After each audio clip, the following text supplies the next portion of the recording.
tulisan Bismillah dengan Bismillahirrahmanirrahim. Kenapa bisa berbeda? Kalau Bismillah bak dengan sin disatukan, kalau Bismillahirrahmanirrahim bak dengan sin telah halang oleh alif. Kita lanjutkan tulisan as-shalah. Ada yang pakai waw, aqimus shalah, as-shalatu kata'muru. Beralih masalah tahu pakai alif.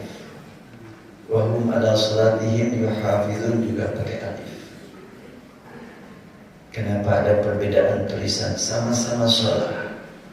Kalau bukan dari Allah tulisan ini tentunya akan disamakan oleh penulisnya. Sekiranya Rasulullah hanya mendikte kepada para sahabat tulis, ya mungkin akan mereka tulis sesuai dengan ilmu mereka yang dipelajari dari guru-gurunya dari golongan umat manusia. Namun ternyata Rasulullah SAW punya ilmu yang berbeda dari ilmu yang dimiliki oleh orang Arab, baik ilmu baca ataupun ilmu tulis. Rasulullah dapat ilmu melalui Jibril dari Allah Subhanahu wa Ta'ala, ilmu baca dan ilmu tulis. Disebutkan dalam surat Al-A'raf, Nabi Muhammad lah an-Nabil Ummi. Aminu billahi wa rasulihin Nabil Ummi. Berimanlah kamu kepada Allah dan Rasul dan Nabi yang ummi. Ummi yang dipahami oleh masyarakat Arab, tidak tahu baca, tidak tahu tulis. Nabi Muhammad diketahui oleh masyarakat Arab tidak pernah terlihat mencatat, tidak pernah terlihat melihat huruf. Tiba-tiba muncul di hadapan mereka menjadi guru baca. Namun bacaan yang diajarkan Nabi Muhammad kepada para sahabat bukan bacaan yang mereka kenal. Demikian pula tulisan. Tiba-tiba Rasulullah menyuruh sahabat untuk menulis.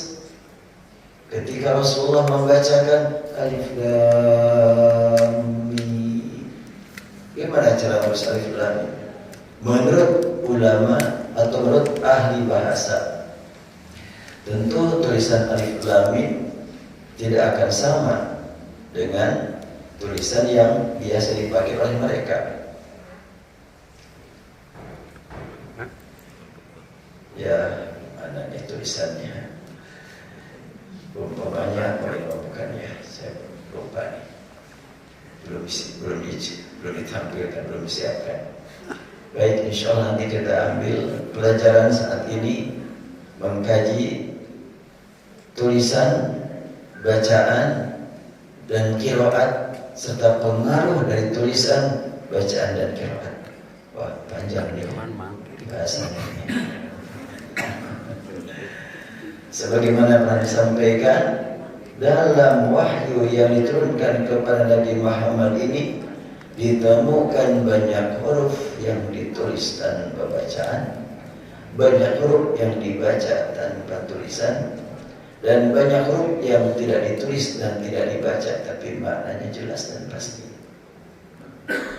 Berada bingung Ustaz. Memang begitulah Al-Quran mengajak kita untuk berfikir jauh. Allah Subhanahu wa Ta'ala menegaskan, inna anzalna Qur'anan Arabiyyan la'allakum ta'qilun. Kami turunkan wahyu ini berupa Quran berbahasa Arab agar kamu berakal.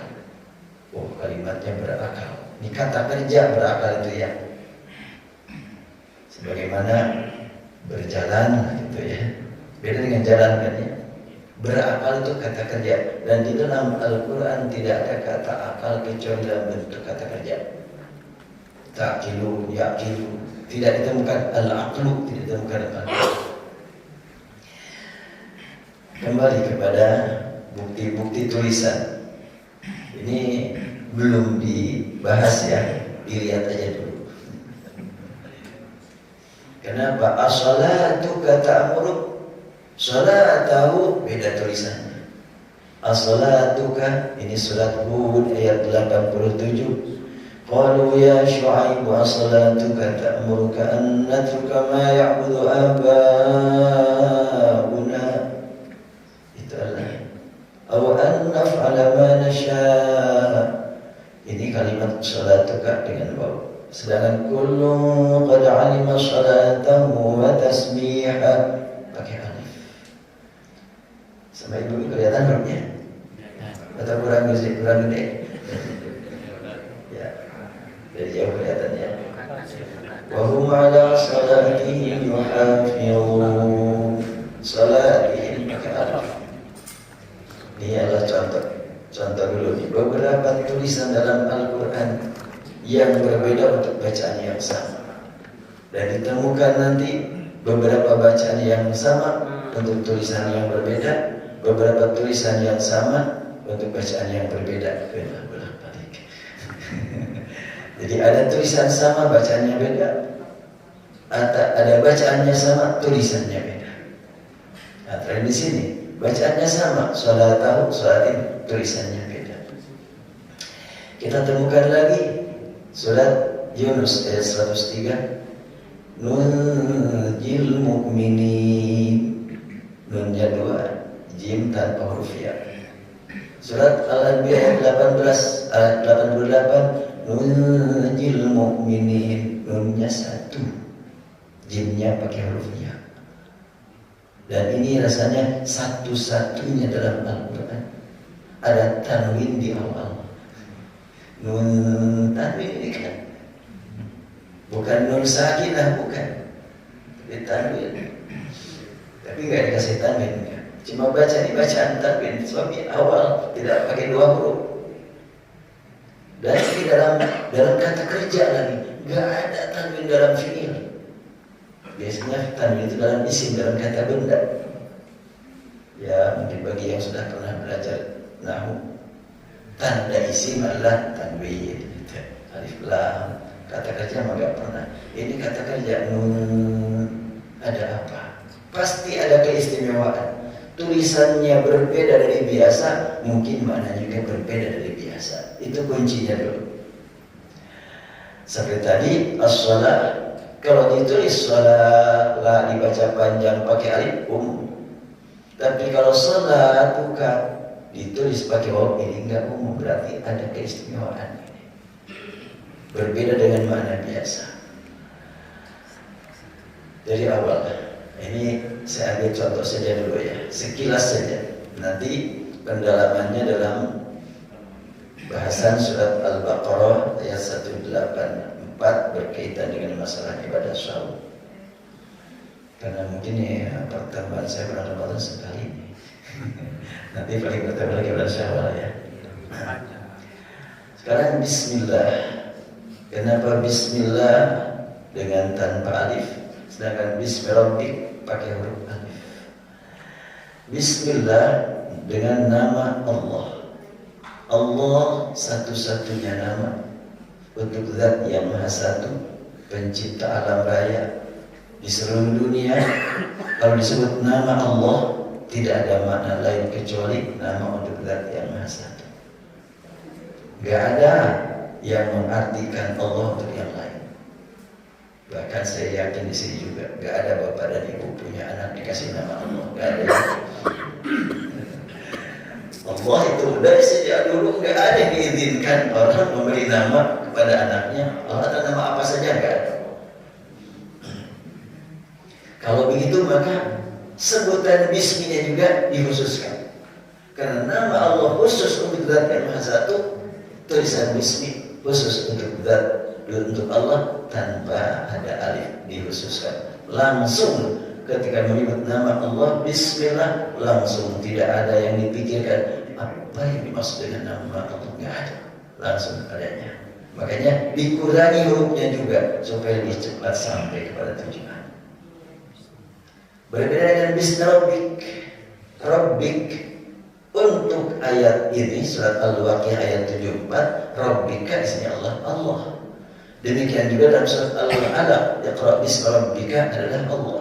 Tapi tidak selamanya Rabbika maksudnya Allah.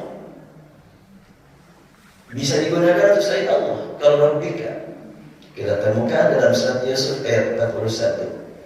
Ya sahibai sijni amma ahadukuma fayasqi rabbahu khamra Yusuf berkata kepada salah seorang teman yang ada di penjara yang masing-masing telah bermimpi aneh. Dijelaskan, mimpi kamu berarti kamu sebentar lagi akan mendapatkan amnesti dari raja. Engkau akan keluar, akan mendapatkan tugas menjadi OB, menjadi penyedia minuman khamr buat bos nanti. Tentunya fayasqi rabbahu, memberi minuman kepada rabbahu, masa memberi minuman kepada Allah. Maka rabbahu di sini bukan Allah, tetapi Fir'aun. Ayat berikutnya, wa qala lilladzi dhanna annahu najim minhu adhkurni 'inda rabbik. Di sini rabbahu, di sini rabbika, di sini rabbika Fir'aun. Maka Yusuf berkata kepada orang yang akan selamat, udhkurni 'inda rabbik. Nanti kalau kau sudah berada di istana, punya pekerjaan melayani bos, ngasih minuman, sebut-sebut aku ya ketika engkau berada di hadapan Rabb kamu, itu bos kamu. Fa'anzahu syaitanu dzikra rabbih. Kemudian setelahnya tiba di tempat, ternyata syaitan membuat dia lupa, tidak ingat lagi saat dia berada di depan Rabb-nya. Tidak ingat kepada Yusuf. Terulang Rabb di sini 3 kali. Semuanya bukan yang dimaksud Allah, bukan, tetapi Fir'aun. Artinya kata Rabb tidak selalu digunakan untuk Allah. Maka tidak ditemukan dalam Al-Quran kalimat la rabba illallah, tidak ada. Hanya la ilaha illallah. Tapi kalau kita mau mengartikan la ilaha illallah, dijelaskan dengan la rabba illallah, tidak apa-apa. So, yang dimaksud dengan Rabb di sini adalah pemberi nikmat, pengatur semua kehidupan, pencurah semua kesayangan, ya cuma satu, Allah Subhanahu wa ta'ala. Tapi penggunaan hakikat kata Rabb tidak selalu untuk Allah. Kalau di sini siapa nama Pak RW? Cecep Yuyun. Pak Yuyun ya. Beliau adalah Rabb-nya warga di sini. Boleh. Dan Yuyun. Kalau wali kota saat ini PLT Pak Yana, ya Rabb-nya Bandung, Pak Yana enggak salah. Kalau Jawa Barat gubernurnya adalah Kang Emil, ya Rabb-nya Jawa Barat Kang Emil boleh. Rabb-nya Indonesia Joko. Joko. Ya begitu.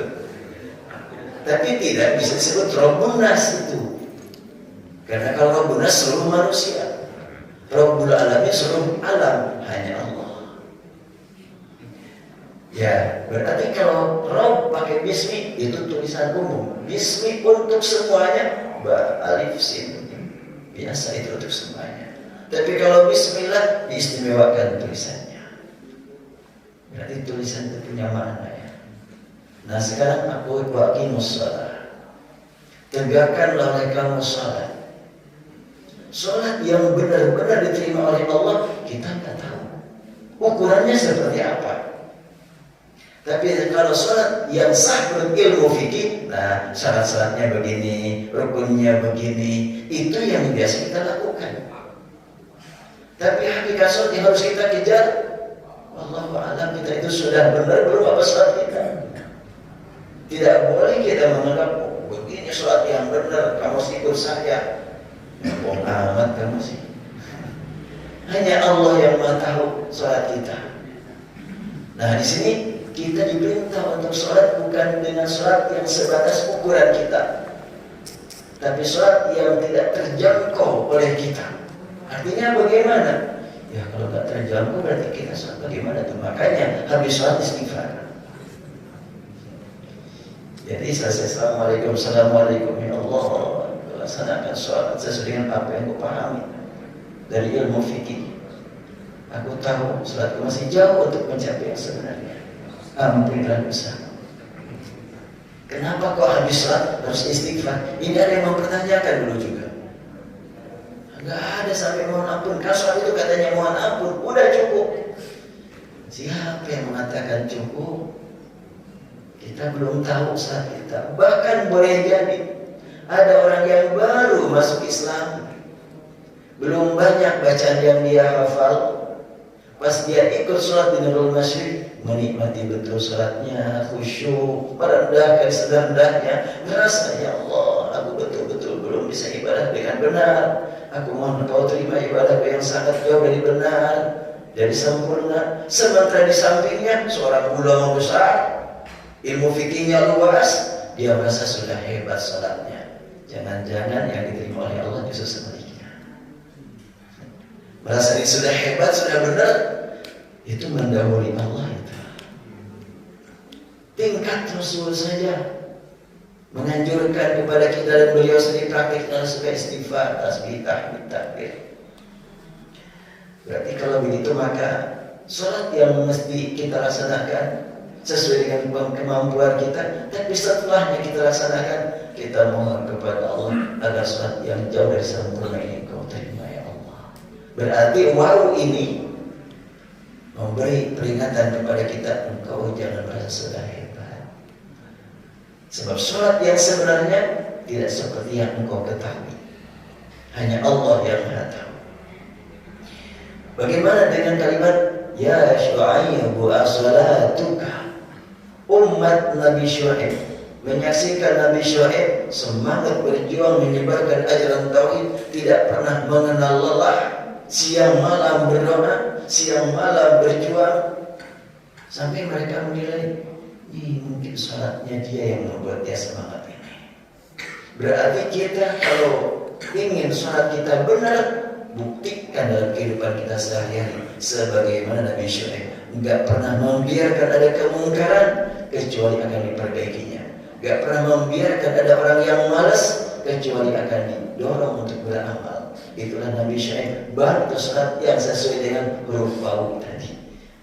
Kalau kita belum sampai ke tingkat itu, berarti belum sampai salat yang sempurna. Maka diharap orang-orang yang sudah belajar ilmu fikih dan tahu betul menurut ilmu fikih ini syarat dan rukunnya, diharap tidak menilai salat dirinya, apalagi menilai salat orang lain. Tapi sebagaimana memohon kepada Allah agar diterima baik salat dirinya atau salat orang lain. Termasuk apabila dia melihat orang lain salah, ini salat kayak begini, mohonkan kepada Allah agar diterima. Boleh jadi salahnya karena tidak tahu, dan baru sampai di situ pengetahuan dia. Sedangkan hakikat sholat adalah berdoa. Hakikat berdoa merendahkan diri. Boleh jadi ada orang yang betul-betul merendahkan saudaranya, tetapi prakteknya belum seperti yang dipahami. Intinya ibadah merendahkan diri. Ta'abud itu merendahkan, abdun itulah hamba. Makanya dalam surat Al-Fatihah ada kalimat iyyaka na'budu, merendahkan serendah-rendahnya. Nah, untuk Nabi Syu'aib, seorang nabi, salatnya adalah baik sempurna. Kemudian kullu qad 'alima salatahu wa tasbihah. Ini ayat berbicara tentang makhluk-makhluk termasuk burung suka sholat, artinya berdoa. Ya jelas doanya manusia saja, sholatnya manusia saja tidak bisa dipandang sudah sempurna, ya apalagi burung ya. Kemudian ini sifat umat Islam, wa hum ala salatihim yuhafizun. Atau dalam surat Al-Mu'minun, qad aflaha al-mu'minuna alladzina hum fi salatihim khashi'un. Salat itu juga pakai alif. Jadi salat pakai alif ini salat yang terukur. Terukur dengan ilmu kita. Sebagaimana membaca A kalau dikasih panjang ukurannya alif, membaca U kalau dikasih panjang ukurannya waw, kan gitu. Nah berarti salat dipanjangkan lamnya pakai alif, salat yang terukur oleh ilmu kita. Dan kita hubungannya dengan Allah, bukan ukuran yang dapat kita lihat dengan mata, dengan telinga, dengan otak. Hubungan dengan Allah itu tidak terjangkau ukurannya. Ya, artinya bahwa dengan waw ini menyadarkan kita jangan merasa sudah baik, sudah benar sholat kita. Maka kita mohon kepada Allah ampunan. Dan selesai sholat fardu, kalau ada waktu untuk sholat sunat, dilakukanlah sholat ambal untuk bolong-bolong sholat fardunya. Sekarang bagaimana? Sekarang ini adalah sedang sholat yang sambil mendengarkan. Karena Rasulullah bersabda, intizar sholat ba'da sholat, sholat. Menunggu sholat sesudah sholat itu sholat terus. Kita kan baru selesai sholat ya. Dan menunggu sholat duha nanti sekarang dinilai sholat juga. Pernah kan ada teka-teki tingkat tinggi ya. Sahabat ditanya, siapa di antara kalian yang mau sholat setelah sholat asar sebelum maghrib? Nih hadiahnya. Seorang sahabat, saya. Sudah. Maksudnya apa nih orang? Habis asar kan ada sholat sunat kan? Udah, dia habis sholat asar udah pulang-pulang sampai maghrib. Udah setelah ditanya siapa yang sholat tadi setelah asar sampai maghrib? Saya. Emang kamu sholat berapa rakaat? Aku duduk di sini kan Rasul menegaskan as-sholat al-fidhar pada sholat. Nunggu sholat sudah sholat menuju sholat yang lain itulah sholat bagus. Itu teka-tekinya, itu teka-teki tingkat tingginya. Baik, sekarang satu lagi. Ini surat Yunus. Jadi saya ambil contoh saja, masih banyak ini ya. Ini sampel saja. Tsumma nunajji rusulana walladzina amanu kadzalika haqqan 'alaina nunjil mu'minin. Allah berfirman, kemudian kami selamatkan Rasul-Rasul kami dan orang-orang yang beriman. Demikianlah hak atas kami untuk menyelamatkan mukminin.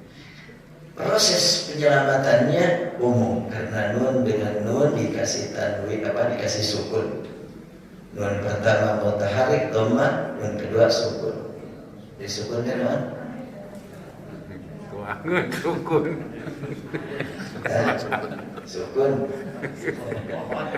Tuh. Sukun. Ya kalau huruf dikasih sukun jadi apa tuh? Kalau bahasa Sunda sukun.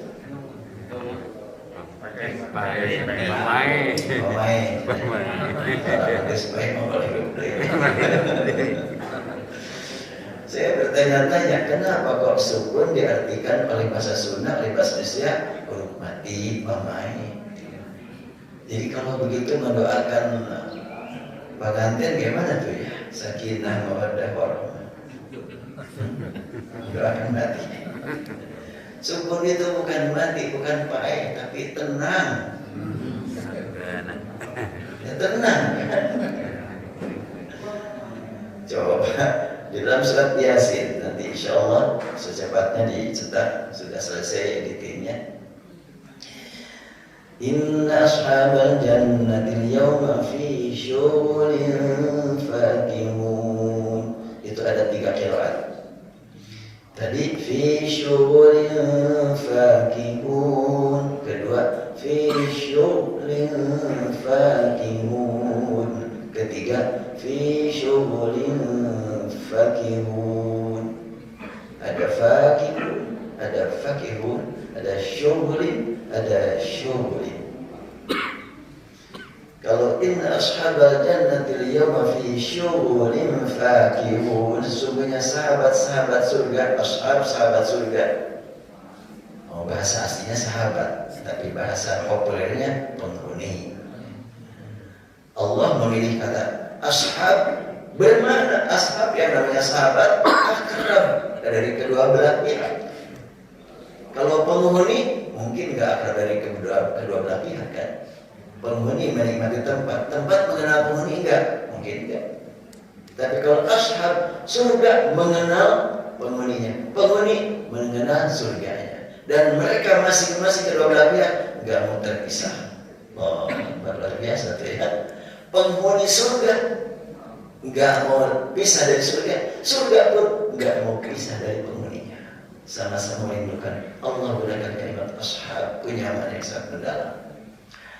Sekarang nunji sukun hubungkan dengan syughulin, penghuni surga sibuk di dalam surga menikmati fasilitas yang tak terhingga.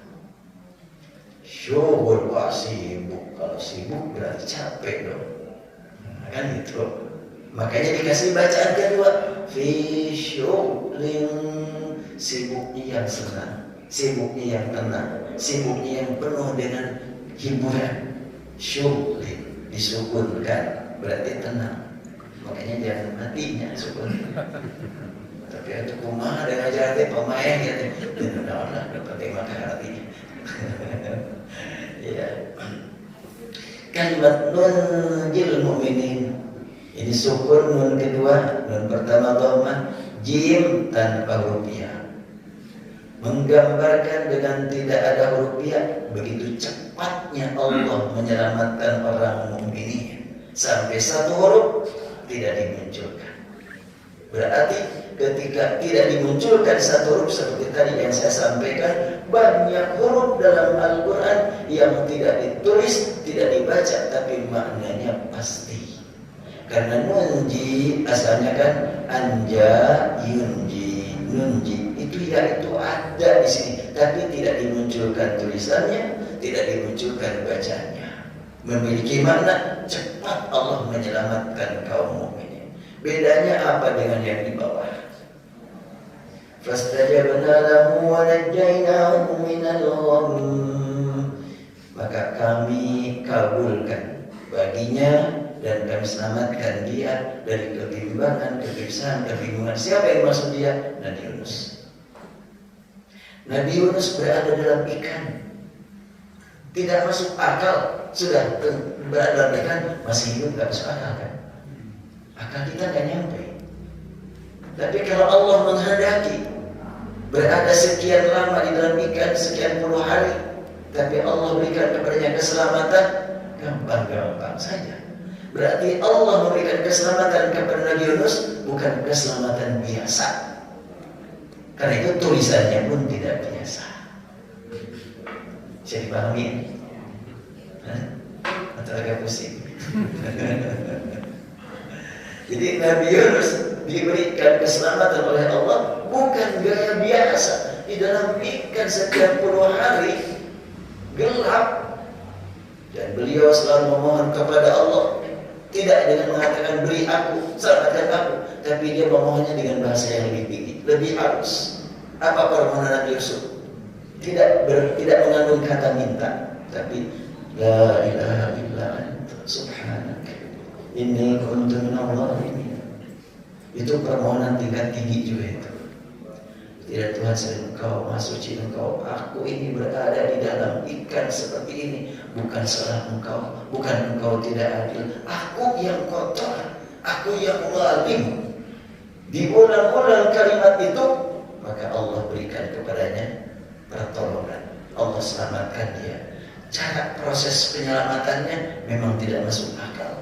Pasti orang-orang yang di sana yang mengetahui pada bingung, kok bisa sudah ditelan ikan sekian lama masih hidup. Dan ini adalah penanaman akidah tauhid buat kita, bahwa kekuasaan Allah Subhanahu wa taala itu tidak terjangkau oleh kita. Pernah dialami oleh para mujahid di Palestina sekitar 5 Ramadan yang lalu, saya baca berita sebelum pandemi. Gempuran terus-menerus dilakukan oleh Yahudi kepada masyarakat Palestina. Itu menjelang Ramadan tiba. Pas Ramadan sudah ada di dalam jalur di terowongan itu ada 23 orang. Ya, 23 orang masuk dalam terowongan ingin menyerbu Yahudi dari jalan yang tidak mereka kenal. Ternyata pintu terowongan dihantam dengan bom, tertutuplah terowongan. Berada di dalam ada 23 orang mujahid, tidak bisa keluar. Maka sudah dipandang, wafatlah sudah. Pas sekitar 10 hari bulan Syawal digali. Niatnya menggali, ingin mengeluarkan mayat-mayat di dalam. Ternyata pas dibongkar, pintunya digali, pada keluarlah ada 19 orang masih hidup di dalam terowongan, tanpa makan, tanpa minum, lebih dari 1 bulan. Subhanallah. Pas ditanya, bagaimana keadaanmu di dalam terowongan itu? Ya, ketika kami masih sehari 2 hari masih ada perbekalan kurma, maka dibagi Sebuah kurma dipotong berdua untuk 1 hari. Cukup itu aja. Setelahnya habis bagaimana? Mengandalkan kain sorban ditempelkan di tanah, basah diisap. Lebih dari 1 bulan seperti itu. Itu bukan zaman para nabi, bukan zaman para sahabat, sekitar 5 tahun yang lalu. Maka buat masyarakat Palestina semakin meningkat keimanan kepada Allah. Betul, kalau Allah menghendaki memberikan keselamatan dengan cara yang memang tidak rasional, ya kan rasionalitas sangat terbatas. Kekuasaan Allah tidak terbatas. Maka demikianlah Nabi Yunus diselamatkan dari dalam ikan. Wa kadzalika nunjil mu'minin. Nah, Allah tegaskan, demikian pula kalau kami ingin menyelamatkan kamu wahai orang mukminin, tidak mesti dengan yang kalian pahami. Kami yang mengetahui segala-galanya, kami yang maha kuasa. Sudah, kamu makanya jangan sampai mengharap pertolongan kepada yang lain, hanya kepada Allah saja. Berarti ini adalah sangat penting bagi kita untuk meningkatkan akidah tauhid kepada Allah. Ramadan saatnya kita untuk banyak berdoa. Surat Al-Baqarah ayat 185 bicara syahr Ramadan alladzi unzila fil Qur'an. Ayat 186 menyebutkan wa idza sa'alaka 'ibadi 'anni fa inni qarib ujibu da'watad da'i idza da'an. Ini adalah berbicara tentang masalah doa. Sekedar perkenalan dulu ya. Sekarang kita akan memasuki insyaallah pembahasan tentang masalah Ramadan. Surat Al-Baqarah ayat 183 sudah sering dibahas. Sudah pada hafal semuanya maknanya juga. La'allakum tattaqun. Kadang-kadang ketika penceramah malam pertama ya ayyuhallazina amanu kutiba alaikumus syiyam, kedua itu lagi, ketiga itu lagi, kata jamaah terus kutiba alaikumus syiyam deui teh. Kamari kutiba alaikumus syiyam itu mereka sampai. Nah, sekarang kita bahas ayyam ma'dudat. Allah Subhanahu wa taala menegaskan atas dasar iman lakukan saum untuk mencapai takwa. Iman, syiyam, takwa semuanya tidak terukur. Hanya Allah yang Maha tahu ketakwaan kita, syiyam kita, iman kita. Perintah untuk ibadah saum dilakukan ayyam ma'dudat, pada hari-hari yang terhitung, yang terbatas. Faman kana minkum maridan aw ala safarin fa'iddatun min ayyamin ukhra. Siapa di antara kamu yang sakit atau di perjalanan, hitung saja yang batalnya, lakukan qadha di hari-hari yang lain. Ini rame sekarang gaya gara-gara ada anak muda yang menyatakan siapa yang terlambat qadha tahun kemarin masuk kepada Ramadan sekarang, maka di masa mendatang 3 hal harus perhatikan, kata dia. Taubat, kedua qadha, ketiga bayar fidyah. Apakah seperti itu? Ijtihad. Kita hargai ijtihad orang. Apabila memang sudah lewat 1 tahun tidak terbayar qadhanya, di samping qadha harus bayar fidyah, itu ijtihad. Hadisnya enggak ada, Al-Qur'annya pun enggak ada. Tapi kata Al-Qur'an, maka diqadha pada hari-hari lain. Tidak ada batasan hari-hari lain pada tahun itu juga enggak ada. Kecuali kalau ada ayat itu, ayamin ukhra fis sanah. Dalam tahun itu juga, ya. Kalau tidak ada kalimat itu, bebas. Cuma kalau keburu wafat, nah itu yang menjadi problem. Kenapa kau lambat mengqadha?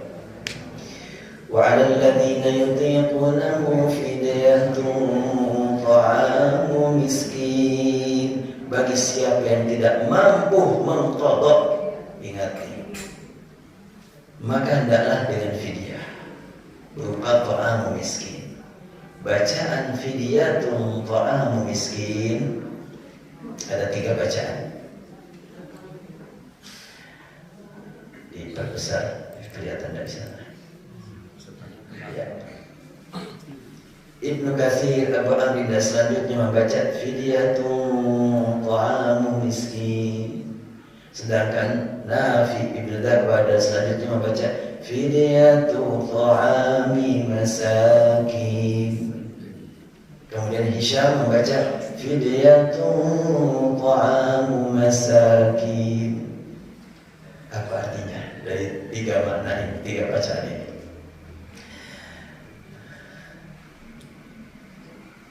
dengan qiraah fidyatun ta'amu miskin, yang bermakna fidyah memberi makan seorang miskin. Miskinnya seorang miskin.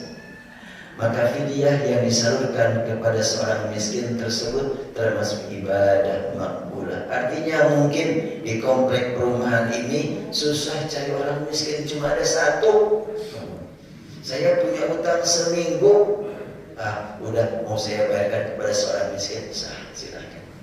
Berlandaskan bacaan ini, ta'am miskin.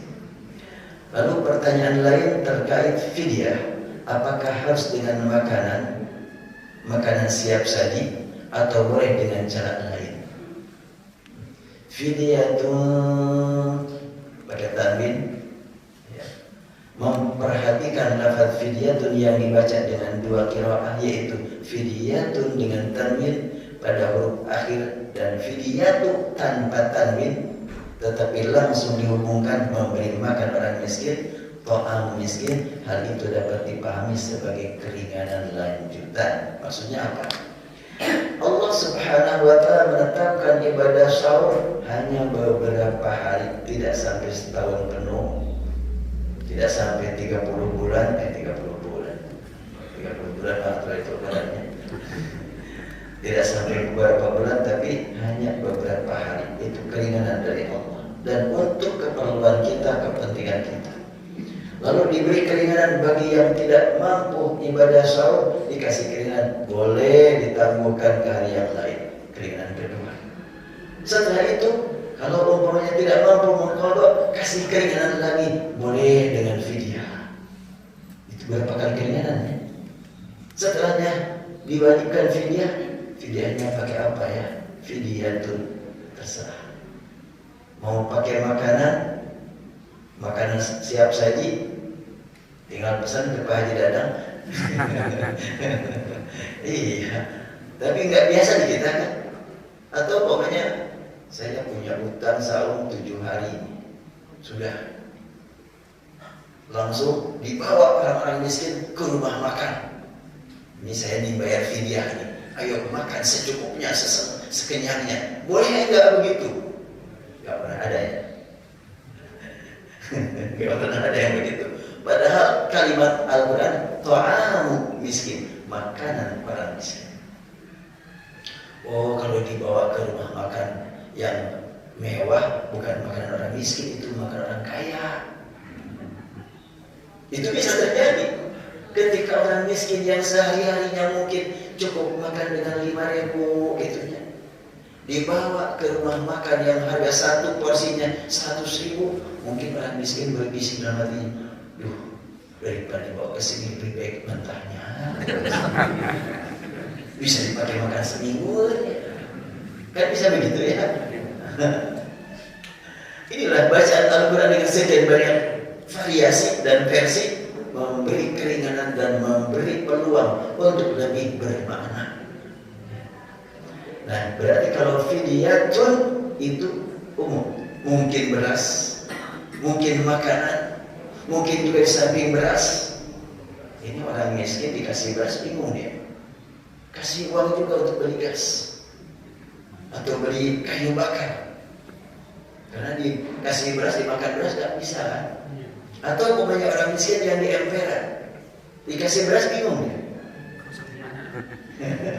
Iya, saya mah dikasih beras bingung di mana masaknya. Jual lagi, beli pulsa. Makanya Al-Quran menggunakan kalimat fidyatun ta'amu miskin, fidyatun ta'amu masakin, fidyatu ta'ami masakin. Ada 3 bacaan di sini. Maka apabila dibaca dengan tanwin, kata fidyah itu diungkapkan dengan lafaz umum yang belum dipastikan mau makanan siap saji atau bahan makanan yang disebut dengan sembako, boleh fidyatun pakai tanwin. Maka jelaslah apa yang dimaksud dengan fidyah tersebut. Melalui bacaan ini ada peluang untuk membayar fidyah bagi kepentingan makan orang miskin miskin meski tidak berbentuk makanan siap saji, sehingga apabila utang fidyahnya 1 bulan penuh dan ada kesempatan untuk memberi makan atas kewajiban tersebut, dipersilakan untuk membayarnya dengan cara lain seperti bahan makanan dan biaya untuk memasaknya. Bahkan orang miskin yang menerimanya pun mendapat peluang untuk memilih makanan sesuai dengan yang diinginkan. Ya, kalau pokoknya orang miskin dibawa ke hotel, yuk makan mewah di hotel. Mungkin orang miskin, daripada gini-gini buat saya mah nggak perlu. Sebab nikmat makan belum tentu pada makanan enak ya. Banyak orang yang enak makan tanpa makanan enak. Dan banyak orang yang cari enak makan walaupun makannya enak tapi tidak enak-enak juga. Mengalami nggak ya? Alhamdulillah semuanya. Saya masih ingat waktu kecil hidup bersama nenek, karena ibu saya kan wafat masih saya bayi. Saya hidup bersama nenek di kampung sedang bikin surau, nebang pohon kelapa digergaji. Kan tukang gergaji kan olahraganya luar biasanya. Oh, itu capek itu, keringatan, baru aja 5 menit udah keringatan. Maka nenek saya menyediakan makanan buat 2 orang, yang di atas 1, yang di bawah 1, masak 1 liter. Dibedakan nasinya buat keluarga dengan buat yang kerja. Buat yang kerja dikurangi airnya, buat keluarga ditambah airnya, agak lembek nasinya. Biar apa? Biar kuat gitu.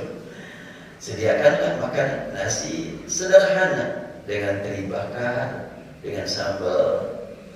Bukan sambal bonyok, bukan sambal goang. Tapi dalam jangka waktu yang relatif singkat sudah habis itu makanan. Nasinya habis, lalapnya juga genjer mentah, langsung habis. Nenek saya lihat, udah habis nasinya di bako. Mak, saya samuna, saya kurang kene ente. Ya so kayak kene. Coba saya berdua sebentar saja habis. Saya yakin di sini gak ada yang sanggup. Maka saya tergantikan juga berempat juga gak akan habis. Di sana 2 orang menghabiskan 1 liter. Berarti memang orang tersebut miskin, enak makan. Banyak orang yang kaya, susah makan enak. Saya kenal dengan salah seorang yang dia orang Jawa Barat, tapi punya suami orang Malaysia, ketemu di Turki. Dia kayanya luar biasa. Kata dia, saya dulu waktu masih muda, kalau pagi-pagi itu mau sarapan, keliling cari hotel bintang 5 untuk sarapan. Karena di sini udah tahu makanya kayak gitu, situ udah tahu untuk menikmati sarapan aja susah. Dalam hati saya, ya Allah, sama seperti itu. Jadi berapa biaya sarapannya? Padahal yang dimakan itu juga. Ya baik, kita lanjutkan. Sedangkan apabila pembayaran fidyah tersebut berupa makanan langsung yang diserahkan kepada masyarakat miskin, hal ini akan memudahkan penerima yang benar-benar dalam kesulitan atau sedang merasakan lapar. Akan sangat senang, akan sangat bermakna jika mereka langsung mendapatkan makanan yang siap saji. Dan itu pada zaman Rasul biasa. Fidyah, zakat dengan kurma kan langsung bisa disantap. Tapi di kita enggak terbiasa begitu ya. Fidyah dengan makanan langsung enggak terbiasa di kita. Habis soalnya makanannya nasi. Kalau kurma kan bisa diawetkan. Makanya di Masjidil Haram, di Masjid Nabawi saat ini boleh bawa makanan apa aja kecuali nasi. Nasi mah enggak bisa itu diperiksa, enggak boleh bawa nasi ke Masjidil Haram. Tapi makanan yang lain boleh-boleh aja. Kan bagi makanan kan sekarang berebut itu. Di Mekah itu bukan berebut makanan, tapi berebut orang yang mau makan. Buat apa diperebutkan? Iya, makanan saya ini banyak sekali, siapa yang mau makan gitu. Kan berlomba untuk berinfak di sana itu.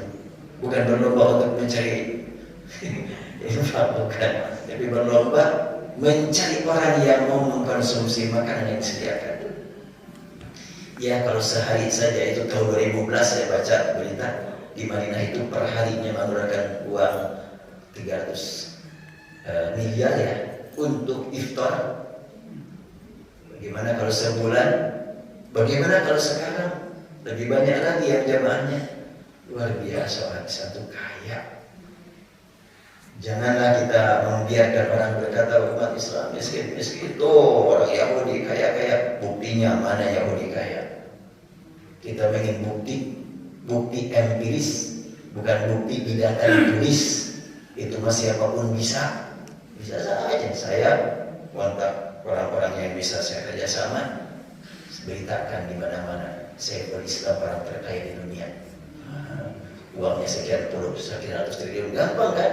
Media menyebarkan. Ternyata orang kaya itu bukan orang Yahudi, gampang saja kan? Tapi buktinya nggak punya.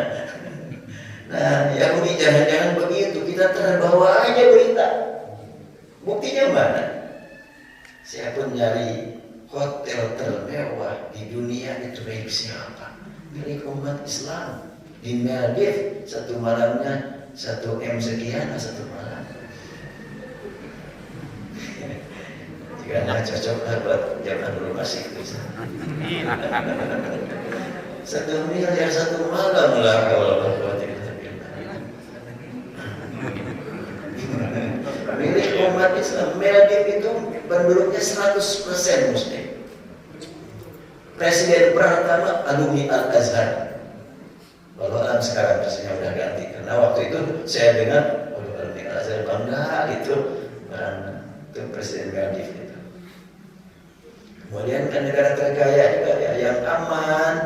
Baru aja seorang ibu melahirkan sudah ada alamat rumah buat si bayi disediakan pemerintah. Itu kan di Qatar itu ya. Mana gitu negara Yahudi yang sekaya itu nggak ada. Kita kadang-kadang terbawa berita orang Muslim miskin, orang Yahudi yang terkaya dari nomor 1 sampai sekian sampai 1 sekian Yahudi semuanya. Iyalah kata data nggak bisa dibuat itu. Kita mengenal istilah salah masuk data beberapa tahun yang lalu. Baik, kita lanjutkan. Proses penyaluran seperti ini dapat dipahami dari qiraah yang kedua, yaitu fidyatu ta'ami masakin. Bukan fidyatun. Kalau fidyatun umum, bisa beras, bisa uang. Tapi kalau fidyatu ta'ami masakin, itu makanan siap saji langsung. Seperti kurma, seperti zabi, seperti apa yang biasa digunakan di Arab. Gandum tidak termasuk fidyatun, tapi fidyatun karena harus masak dulu. Dengan cara ini fidyah yang disalurkan benar-benar makanan yang diperlukan orang miskin. Langsung ke orang miskin tidak sanggup masak dulu, ingin makan, dikasih makanan langsung. Banyak makanan yang biasa dikonsumsi orang kaya tetapi tidak dirindukan orang miskin. Ya. Sebaliknya banyak makanan yang sangat diperlukan orang miskin sementara orang kaya tidak mampu menikmatinya. Banyak itu orang miskin kayak tadi aja sederhana, mereka makan gitu luar biasa menikmati. Orang kaya sudah menikmati seperti itu. Oleh karena itu penting bagi kita memahami kondisi tersebut. Dari sini semakin jelaslah bahwa syariat Islam itu sangat luas serta tidak mempersulit umat yang taat. Maksudnya adalah bacaan yang tiga itu memberikan makna bahwa Al-Quran luas, syariat Islam sangat luas dengan 3 bacaan. Nanti akan ditemukan lagi dalam surat Al-A'raf, saya menemukan 1 ayat sampai 6 bacaan. Walladzi arsala ar-riha walladzi arsala ar-riha bushra ar-riyaha nusyuran. Oh, luar biasa. Itu banyak makna. Kita lanjutkan. Kemudian bagaimana jika pembayaran tersebut dilakukan dengan kedua cara tersebut sekaligus? Ya, beras ya, makanan juga iya, hebat. Seseorang yang membayar fidyah dengan memberi makanan siap saji dan memberikan juga bahan makanannya yang dapat diolah oleh penerima sesuai selera atau untuk dihemat sesuai dengan perhitungan mereka, maka dia mendapatkan lebih dari sekedar memenuhi kewajiban. Nilai kewajiban yang lebih baik, nilai kebajikan yang lebih baik akan kembali pada siapa saja yang memberi lebih dari yang ditetapkan. Sebagaimana firman Allah, "Faman tatawwa'a khairan fahuwa khairul lah." Faman tatawwa'a. Ini kalimat tatawwa'a bisa dibaca dua, bisa yatawwa. Tulisannya sama. Beda dong, ada titiknya. Di zaman Rasul nggak ada titik. Bagaimana cara membacanya huruf tanpa titik? Berarti cerdas-cerdas anak-anak itu. Ini juga jawabannya. Kadang-kadang menyebutkan orang Arab bodoh-bodoh. Yang bodoh banyak di Arab, sebagaimana di Indonesia. Yang pintar banyak di Indonesia, sebagaimana di Arab. Katanya orang Islam bodoh-bodoh, malas baca. Kita tantang umat mana yang paling rajin membaca melebihi umat Islam. Bukan sekedar membaca umat Islam itu sampai hafal. Coba kan, Al-Quran hafal, hadis hafal, sekian rumus-rumus untuk memahami kitab Al-Quran hafal. Di pesantren-pesantren kan begitu. Tapi kadang-kadang umat Islam termasuk para ustaz terbawa oleh berita itu. Mau sedaya dia super militer Yahudi dan jurnalis senior, dia berkata umat Islam bodoh-bodoh karena malas baca, umat Islam miskin-miskin, umat Islam tidak mampu menyusun program yang rinci, disebarluaskan di WhatsApp. Iya ya, kita sadar nih. Ini walaupun orangnya sudah meninggal tapi masih up to date katanya perkataannya. Saya langsung berkata, mana buktinya? Umat Islam itu lebih hebat daripada mereka. Disebut tidak mampu membuat program yang rinci, yang detail. Mereka tidak memperhatikan bagaimana pelayanan ibadah haji dan umrah. Yang datang ke sana itu adalah orang yang dari mulai tingkat guru-guru besar, presiden, sampai tingkat SD pun tidak tamat, mendapatkan pelayanan yang bagus. Kalau tidak rinci programnya nggak mungkin itu. Negara yang lain nggak pernah dapat kunjungan seperti itu. Jutaan kumpul di Mekah sampai 2 bulan. Ya. Yang hadir di samping orang yang cerdas pintar, memiliki bahasa Arab, bahasa Inggris, banyak orang yang datang di Indonesia tidak tahu bahasa Indonesia. Coba banyaknya. Orang kampung ditanya pakai bahasa Indonesia, jawabannya nggak dipahami, nggak tahu bahasa apa gitu. Cuma diperkirakan ini orang sana, panggil yang sama baru bisa nyambung. Istri saya haji terakhir tahun 2019 menemukan seorang nenek tidak pakai sendal, ya sudah enggak, pakaiannya juga sudah tidak lagi memperhatikan masalah aurat. Langsung dipanggil, "Mbah mau kemana?" Nunjuk aja, ngomong pakai bahasa yang tidak dipahami. Kelihatannya orang Jawa nih, intonasinya. Dia bilang mau pulang, tapi mau pulang itu adalah menuju masjid. Katanya mau pulang, bingung kan? Akhirnya mau kemana? Akhirnya kita panggil orang Jawa, baru dibawa. Dia dibawa itu nggak mau, karena dia merasa kesana rumah saya, kesana rumah saya, tapi nggak jelas itu. Ya berarti memang banyak sekali orang-orang yang tidak tahu bahasa daerahnya sendiri, tapi dilayani di sana. Sudah banyak persiapan untuk melayani. Kalau tidak punya program yang rinci nggak mungkin itu. Bahkan terutama saat ini sudah ditetapkan ya, berangkat haji 50%. Saya tadinya Syawal mau membimbing umroh, sudah ada jamaah 3 rombongan. Ya, pertama 2 rombongan 90, kemudian ada rombongan berikutnya, tapi nggak jadi. Karena kalau saya harus berangkat haji, paspor sudah dikemana bulan Syawal, nggak bisa. Hanya ya mungkin saya harus berangkat haji tahun ini. Ya begitulah, pelayanan di sana sangat luar biasa. Kalau tidak rinci program nggak mungkin seperti itu. Jepang, Prancis nggak pernah dapat kunjungan sebanyak itu, nggak pernah dapat kunjungan dengan seluas itu orangnya. Banyak sekali kita jebolan SD berangkat ke sana, tamat maksudnya SD jebolan. Ya kita lanjutkan. Faman tatawwa'a khairan, siapa yang dengan kerelaan hati mengerjakan kebajikan, itu lebih baik baginya. Lafaz faman tatawwa'a turun dengan dua qiraah. Ada tatawwa'a, ada yatawwa'. Sama tulisannya. Titiknya dulu nggak ada. Kalau faman tatawwa'a, ini kata kerja lampau. Faman yatawwa', kata kerja sekarang. Pada qiraah pertama, lafaz faman tatawwa'a khairan fakhrullah, berarti siapa yang dengan kerelaan hati telah, pakai telah ya, telah mengerjakan kebajikan, itu lebih baik baginya. Lafaz tatawwa' adalah kata kerja lampau yang menjelaskan bahwa perbuatan sudah berlangsung sejak dahulu. Silakan ikuti oleh orang yang hidup zaman sekarang. Meskipun amal kebajikan yang dilaksanakan melebihi batas apa yang diwajibkan, tetapi tidak berlawanan dengan aturan utama. Praktek amal yang melebihi ketetapan awal ini termasuk amal ibadah yang terpuji dan dinilai sebagai amal yang menambah pahala bagi pelakunya. Artinya amal ibadah itu ada yang boleh dikurangi, ada yang boleh ditambah, ada yang tidak boleh ditambah dan dikurangi. Kok bisa? Sholat subuh jangan ditambah, 2 rakaat saja.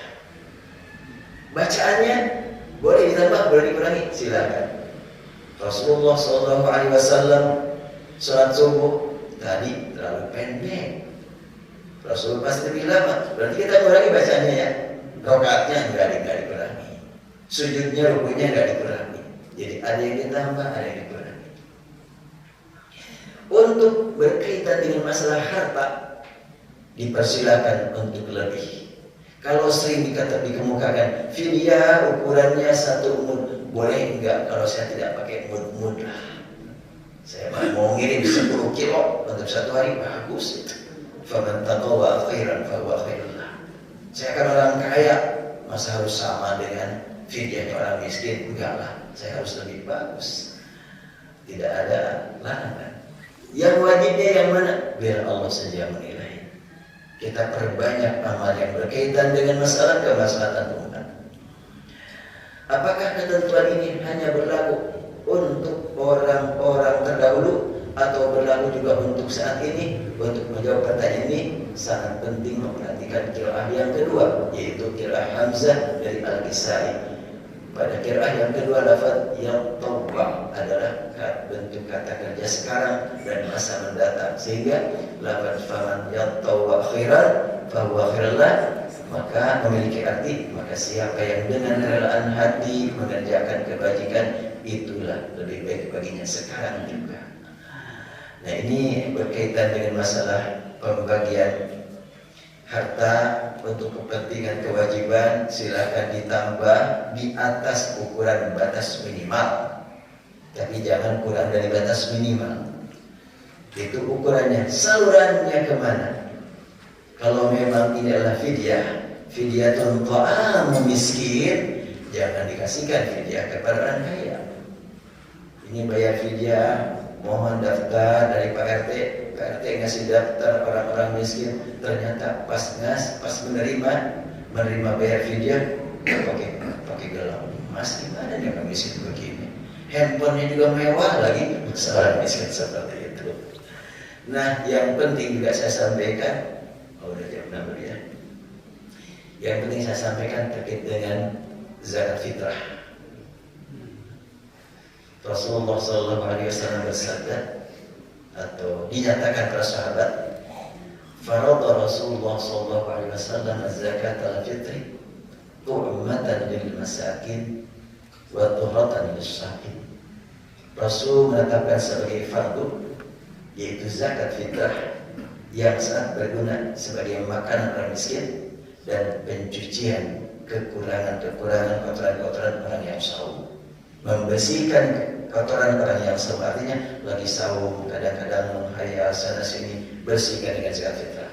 Lagi saum kadang-kadang keluar kata-kata yang tidak pantas, bersihkan dengan fidyah. Apa zakat fitrah? Zakat fitrah makanan orang miskin. Bagaimana umumnya di negeri kita? Saya dulu pernah mendapatkan bagian zakat fitrah. Saya tolak. Ini zakat apa? Zakat fitrah. Enggak. Saya enggak boleh menerima zakat fitrah. Saya punya mobil kok, masa dapat zakat fitrah? Enggak pantas. Punya motor pun enggak pantas dapat zakat fitrah. Jadi zakat fitrah itu orang miskin. Tapi di kita kadang-kadang ini zakat fitrah yang sudah terkumpul sekian ton, ada bagian amilin, ada bagian fisabilillah, ada bagian ambilin. Ada ambilin. Gimana? Zakat fitrah untuk orang miskin saja. Tapi kan panitia zakat fitrah kerja tuh. Boleh enggak? Jangan dari zakat fitrah, dari yang lain lah. Dari zakat mal ada fisabilillah. Atau dari sedekah, atau dari DKM mengeluarkan untuk panitia. Untuk zakat fitrah khusus orang miskin. Ini nampaknya perlu ada evaluasi, sebab di beberapa tempat masih zakat fitrah dibagi kepada 8 asnaf kalau ada. Kalau tidak ada, ambilin yang paling banyak. Sekali. Iya, makanya ambilin ini adalah statusnya ambilin. Kalau dari zakat yang lain silakan, ada fisabilillah, bahkan fisabilillah itu bisa digunakan untuk fasilitas, untuk masjid, untuk beli kitab, untuk beli perpustakaan, bahkan boleh silakan. Ini saya umumkan bagi yang mau zakat mal, zakat perdagangan, zakat usaha, mau lebih manfaat, silakan untuk wakaf, membeli tanah buat dibangun masjid. Masjid apa? Masjid Baitul Maqdis. Di mana itu? Memang belum jadi. Baru sedang pembebasan tanah. Harga tanah 5 miliar. Sekarang tinggal 1,3 lagi. Ini jatah buat jamaah Darul Nasir Islamnya. Ramadan ini lunas insyaallah. Darul Nasir loh. Ini macam-macam lunas ini. Lunas insyaallah Ramadan ini 1,3 lagi. Apalagi setiap malam takut kita kelewat Lailatul Qadar, udah malam ini 1 juta, malam besok 2 juta, malam 3 juta. Pas umpamanya infak 1 juta Lailatul Qadar itu sebanding dengan berapa itu? Enggak terhitung itu. Amalnya 80 tahunan lah. Coba kan 1000 bulan kan sudah 80 tahun lebih ya. Iya. Ada nggak di antara kita ini yang masih hidup 80 tahun ke depan? Saya nggak yakin. Iya, kalau saat ini 40 tambah 80 120. Jarang ada orang yang hidup sampai 120. Saya umpamanya sudah lewat 60 tambah 80, wah jadi 140. Ya, saat ini saya kalau bulan Aprilnya ini April ke menurut hitungan KTP ya, Allah alam ya sebenarnya. Menurut KTP ini April ke 64 saya itu. Tapi kalau Ramadannya ini Ramadan ke 66. 66 ya. Kalau ditambah 80 jadi 146. Kayak apa ya? Allah Ta'ala. Kita terima dari Allah ketentuan. Yang jelas sudah jarang ditemukan orang yang hidup sampai 100 tahun. Tapi kita dapat nilai ibadat ke depan untuk 80 tahun. Infak, wakaf untuk Baitul Maqdis 1 hari 1 juta besoknya. Berapa itu ya nilainya? Tak terhingga. Nomor rekeningnya berapa? Gampang menghafalnya. Atau ditulis saja di sini ya. Nomor rekeningnya untuk BSI, tapi dihafal itu gampang. 445 0006. Ya, jadi apa sih aja. Ini pakai BSI.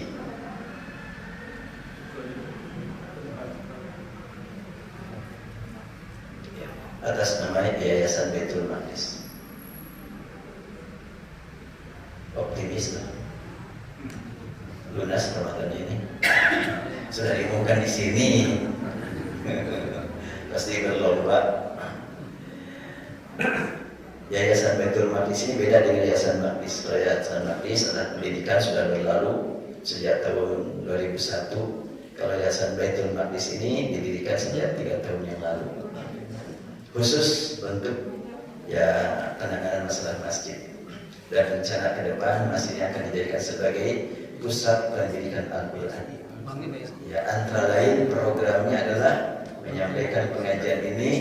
Ini sudah saya bikin buku, sekarang sudah 9 jilid, tapi yang dicetak baru 1, 2, 3, 5, 6, baru 5 jilid yang sudah dicetak. Masih nunggu surat An-Nisa terlambat nih, belum cetak. Dan surat Al-A'raf sudah ada daminya, sedang saya periksa. Jadi yang satu lagi surat Yasin belum dicetak, tapi sudah dikirim di 9. Ya alhamdulillah, ini adalah karunia dari Allah Subhanahu wa taala. Belum nyampe 2 tahun Allah takdirkan saya bisa menulis sampai 9 jilid sudah. Ya alhamdulillah, karunia dari Allah, diberi sehat. Yang dulu-dulunya sebelum pandemi, sebelum sakit saya sakit. Terutama sebelum stroke tahun 2016, setiap bangun subuh itu saya sakit kepala. Istirahat lagi, sampailah jatuh sakit berat. Penyakit lama hilang, penyakit baru muncul, yaitu penyakit saraf kan. Sekitar 5 tahun saya gitu, tidak bisa menulis yang berat-berat. Paling cuma nulis jawaban WhatsApp. Untuk tulis buku, gak sanggup. Saya coba Oktober 2020 menulis ayat-ayat Al-Quran, tadabbur Al-Quran. Kok jadi sehat? Alhamdulillah. Makanya sekarang ini akan saya manfaatkan waktu. Sampai kapan ajal menjemput saya akan digunakan untuk Al-Quran terus. Dan ini sudah saya sampaikan juga, ini adalah wakaf untuk pesantren. Di sini saya tulis pernyataan wakafnya. Ya Allah, Engkau Maha mengetahui bahwa buku ini telah diwakafkan untuk pesantren tinggi Al-Quran Maqdis. Maka masukkanlah semua hamba-Mu yang menyalurkan dananya melalui buku ini ke dalam golongan sahabat Al-Quran yang akan mendapatkan syafaatnya kelak pada hari kiamat. Nanti akan dibaca oleh semua yang membaca ya, insya Allah. Baik, waktunya sudah cukup ya. Belum sempat dibuka tanya jawab. Nanti aja lah bulan Syawal. Sekarang ke siang. Atau mau ada yang tanya? Sudah cukup ya. Baik, kita akhiri. Kita mohon kepada Allah Subhanahu wa taala dan berkeyakinan bahwa doa yang dikumandangkan orang yang sedang ibadah saum pasti dijabah. Ini sabda Rasulullah. Dan kita yakin Allah melihat kita sedang saum. Allahumma shalli wa sallim ala habibina wa syafi'ina wa lana Muhammad sallallahu wa ta'ala an kulli sahabati Rasulillah ajma'in.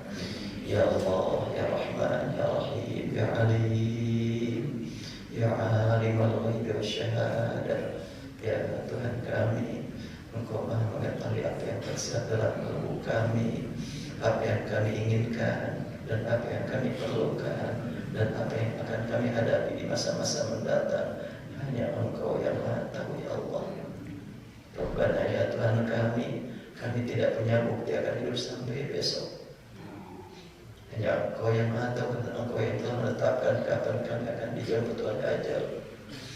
Rabbana ya Tuhan kini kami sedang ibadah saum.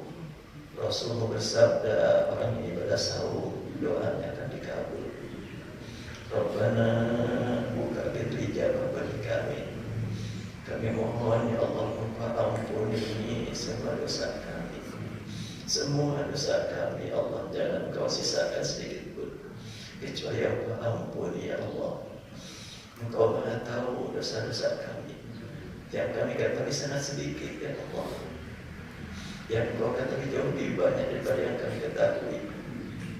Rabbana ya Tuhan kami, sekian banyak kesalahan yang kami lakukan. Kami lakukan di hadapan Engkau dengan menyalahgunakan nikmat-Mu di hadapan Engkau.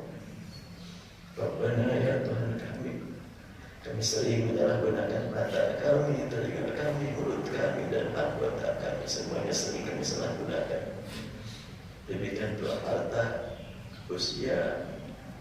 Rabbana ya ilahana, Sekiranya surganya Engkau sediakan bagi hamba-hamba-Mu yang bertakwa tidak punya dosa.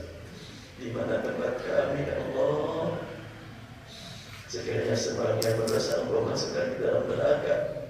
Kepada siapa kami harus memohon pertolongan agar selamat dari neraka? Hanya Engkau, ya Allah, yang kami harap. Hapuskan, ya Rabbana, semua dosa kami, curahkan rahmat-Mu kepada kami dan juga kepada kedua orang tua kami, kepada hamba-hamba yang beriman padamu. Allahumma ya Rabbana ya Karim, ibadah saum dapat mengantarkan kami untuk bertemu dengan Engkau. Rabbana ya Tuhan kami, Engkau Maha tahu kami sangat merindu kami bertemu dengan Engkau nanti di akhirat. Allahumma mati'na bin nazar ila wajhik, Allahumma mati'na bin nazar ila wajhik, Allahumma inna nas'aluka ladzatan nazar ila wajhik. Ya Allah, kami mohon Engkau berikan kepada kami nikmat bertemu dengan Engkau, bertemu dengan Rasul-Mu, bertemu dengan Al-Quran, mendapatkan syafaatnya. Ya Rahman ya Rahim ya Tuhan kami, hanya padamu kami memohon. Sekiranya Engkau tidak mengabulkan, kepada siapa lagi kami harus memohon? Taqabbal minna innaka antas samiul alim wa'fu anna innaka antal ghafurur rahim warhamna fa innaka khairur rahimin. Ya Allah ya Tuhan kami tidak tahu kapan ajal menjemput kami, di mana kami akan kedatangan ajal. Rabbana, dimanapun kapanpun ajal menjemput kami, kami mohon ya Allah, kami mohon ya Allah, jangan Engkau biarkan kami menghembuskan nafas terakhir kecuali diiringi dengan kalimat la ilaha illallah Muhammad Rasulullah. Jangan Engkau biarkan kami menghembuskan nafas terakhir kecuali dengan kalimat husnul khatimah. Selamatkan kami dari bahaya husnul khatimah. Rabbana atina fid dunya hasanah wa fil akhirati hasanah wa qina adzabannar. Subhana rabbika rabbil izzati amma yasifun. Wassalamu ala mursalin walhamdulillahi rabbil alamin. Demikian hamba-hamba Allah yang dapat disampaikan, kurang lebih dimaafkan tadi. Semoga kita bertemu kembali nanti di masa-masa mendatang. Amin. Wassalamualaikum warahmatullahi wabarakatuh.